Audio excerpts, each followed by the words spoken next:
Seorang kepala desa di Tuban mengamuk karena masyarakat ternyata mendapat bantuan yakni berupa daging ayam dari program bantuan pangan non tunai atau BPNT. Ternyata daging tersebut dalam kondisi tidak baik, pemirsa.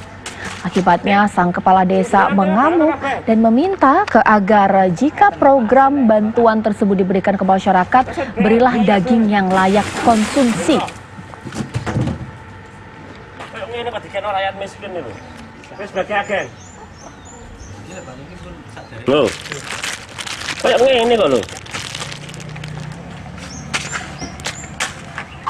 Kan aku nek karo wargaku dirugikan ngene iki. Ampun dipundhut. Nek awon nggih, ampun ditampi nggih. Napa mawon, Pak? Diwangsulake nggih berase. Napa mawon? Nggih tempene nek awon Nggih. jenengan wangsulake. Mas Tato, sampean foto, Mas.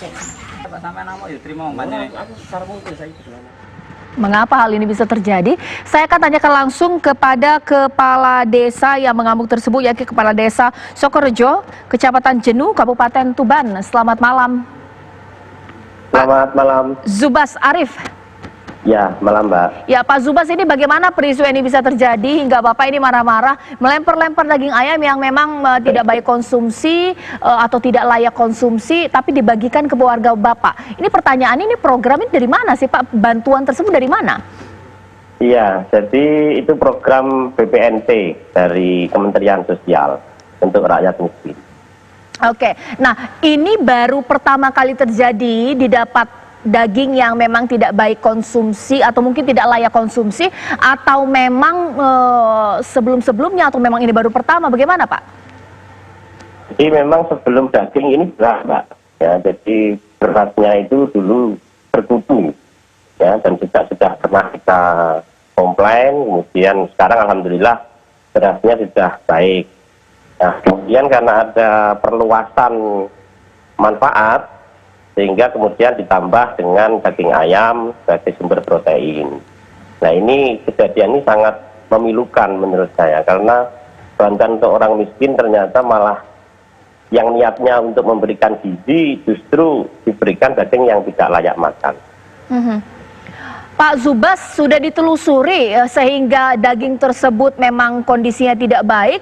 Apakah memang ketika diberikan memang sudah kondisinya tidak baik, atau dalam proses pengiriman yang lama, Pak? Ini yang kemudian harus menjadi pekerjaan rumah bagi dinas terkait, ya, karena memang menurut kami rantai distribusi ini terlalu panjang, sehingga warung atau agen ini mendapatkan barang ini dari supplier, dan supplier itu dari jarak yang kalau dari desa kita sekitar 30 km, sehingga mungkin ya dalam perjalanan bisa terjadi kerusakan, kemudian karena cara pengemasan atau mungkin cara untuk merawat ayam ini, sehingga daging ini tidak bisa bertahan lama, tidak terjadi. Oke, tapi di desa Bapak sendiri sudah menyediakan juga tempat pendingin yang bisa menampung daging-daging ayam tersebut, sehingga ketika sampai ke warga Bapak ini memang kondisinya masih baik. Pastinya kan koordinasi juga penting, Pak.